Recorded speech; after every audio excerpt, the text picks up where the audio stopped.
Zidane, Electro Ninja here, and welcome back to Electro Ninja's Lab.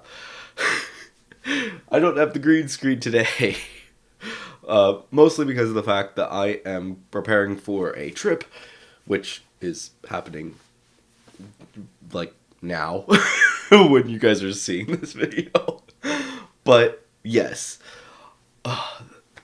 back on track. The latest episode of My Hero Academia, episode 97, Early Bird, has just released.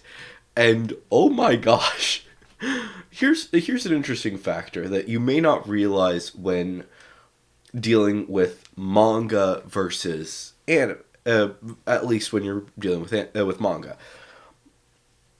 Things happen quickly.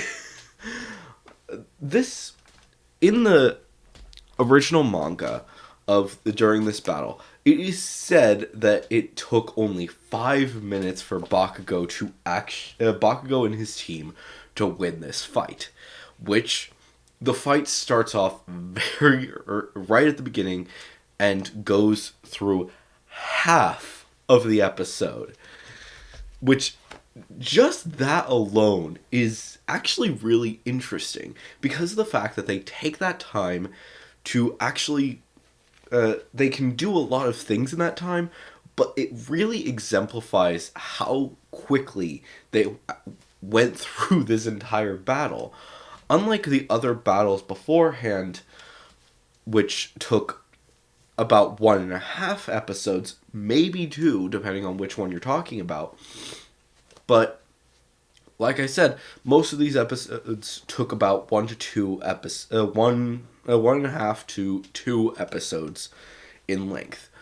But they can actually really exemplify how quickly things move just by saying that, just by cutting it down to half an episode. And yeah, this was a very, very quick fight. And it's actually surprising how much they were actually able to both add, but also change just slightly enough to make it a rather interesting episode. It's, like I said, it's interesting. Basically, the only things that they added were really exemplifying Class B's quirks. This group kind of didn't get that much attention because, like I said, their battle was quick. Obviously, you get to see them, but this one I felt really exemplified it, specifically with Lizard Lady, as we actually get to see her activating her quirk and exactly how it's affecting Jiro in the anime. While in the manga, they basically just put in the sounds. Yes, sometimes they do. There are some moments where they're showing the shaking and bouncing of the different parts, but for the most part, we only hear the sounds that Jiro is hearing, which is reasonable, but at the same time, it feels much more interesting to see how exactly the quirk works when we actually get to see all of the different moments throughout the entire chapter and throughout the entire episode. Also, really interesting, they really exemplified how much Bakugo did during this battle. Sure, obviously he did a lot of stuff because of the fact that he's, well, a hero. And there's a lot to it of why he's doing all of this stuff. But the fact is that he is going extremely quickly.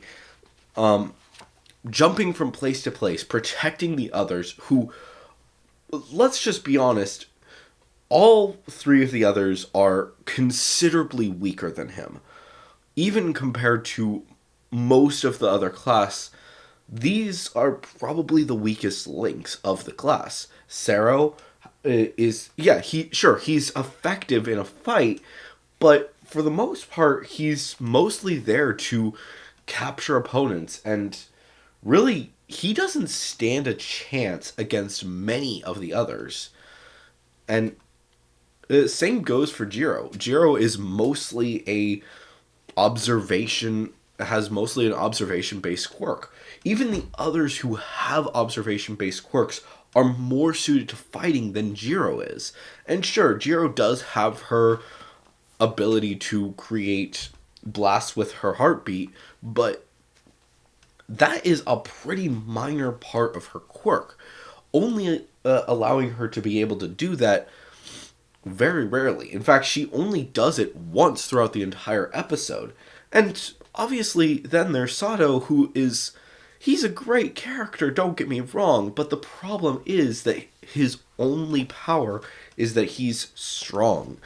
And compared to many others, even within his own class, even at his maximum strength and minimum intelligence, he is weak compared to Deku. I think even many of the others.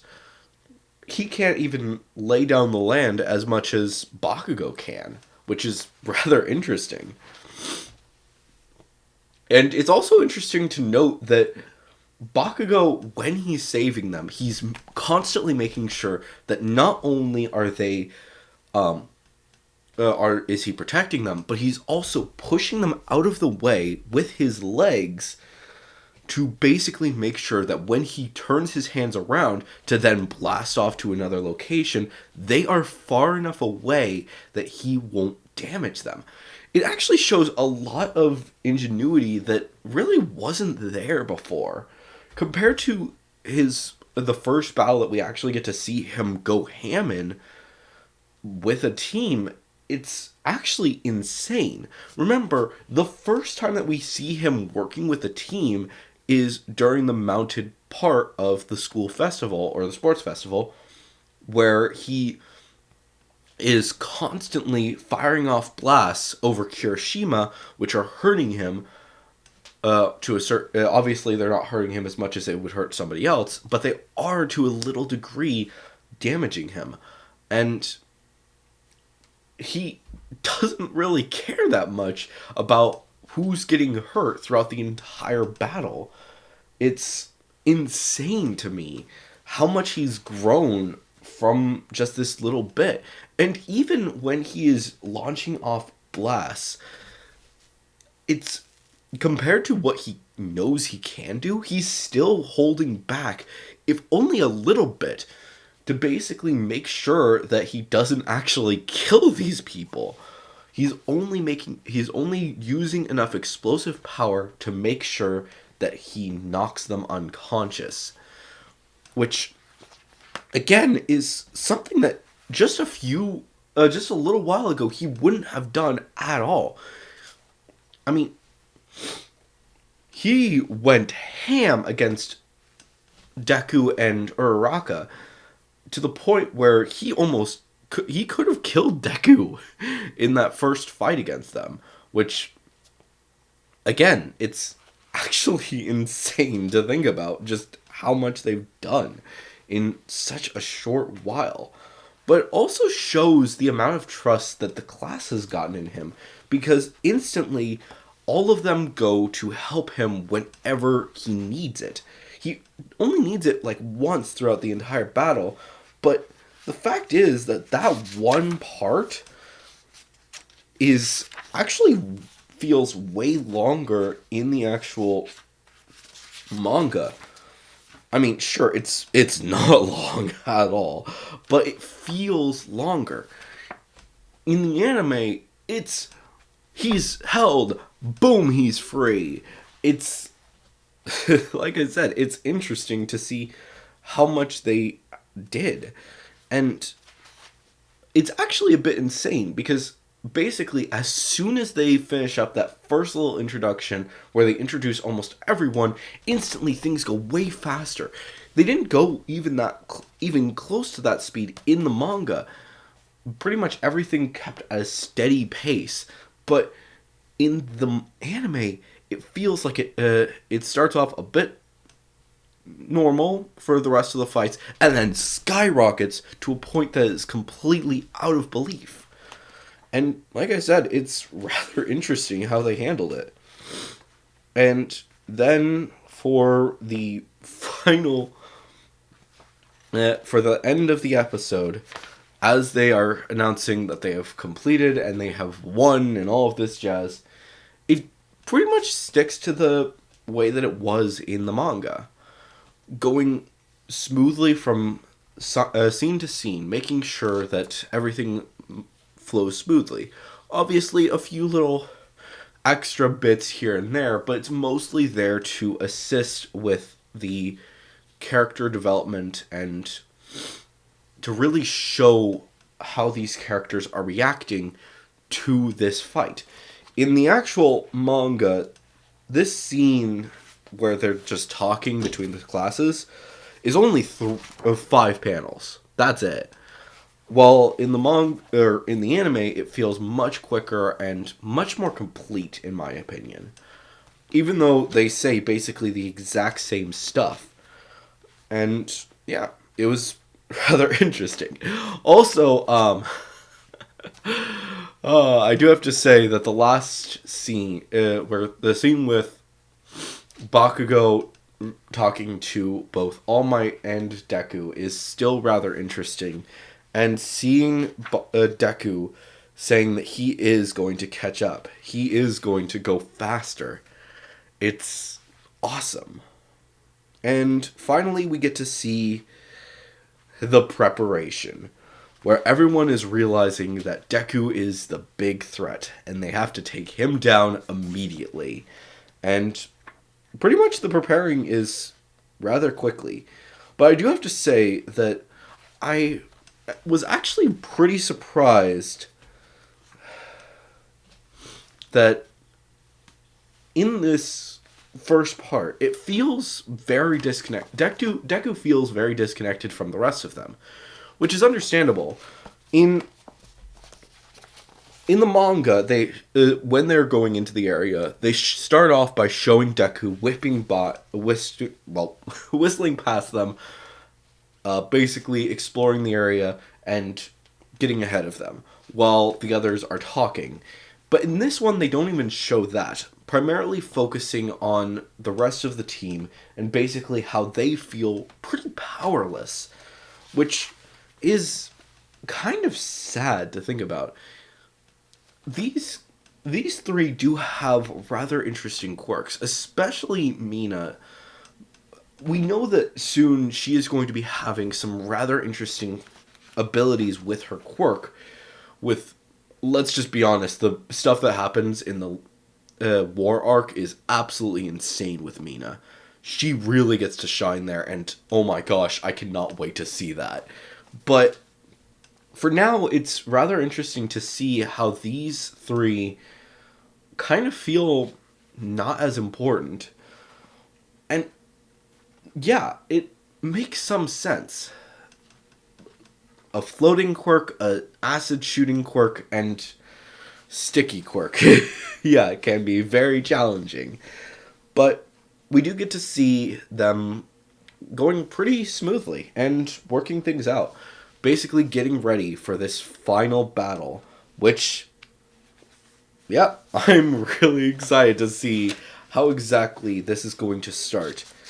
And yeah, more than likely it will start off right where we left off, possibly a little bit before, because this is going to be a battle of insane proportions, especially considering the fact that this battle may be the longest of the battles, taking place over 2 full episodes, possibly 3. Remember, this battle moves from Volume 22 into Volume 23 and has a lot of information that's rather interesting. More than likely, this first episode is going to go all the way until the end of Volume 22 and start up with Volume 23 in the next episode, or episode 99, which obviously things are going to get very interesting very quickly. But at the same time, this is actually a really long part of the battle. Just keep that in mind, because the Let me make sure of this.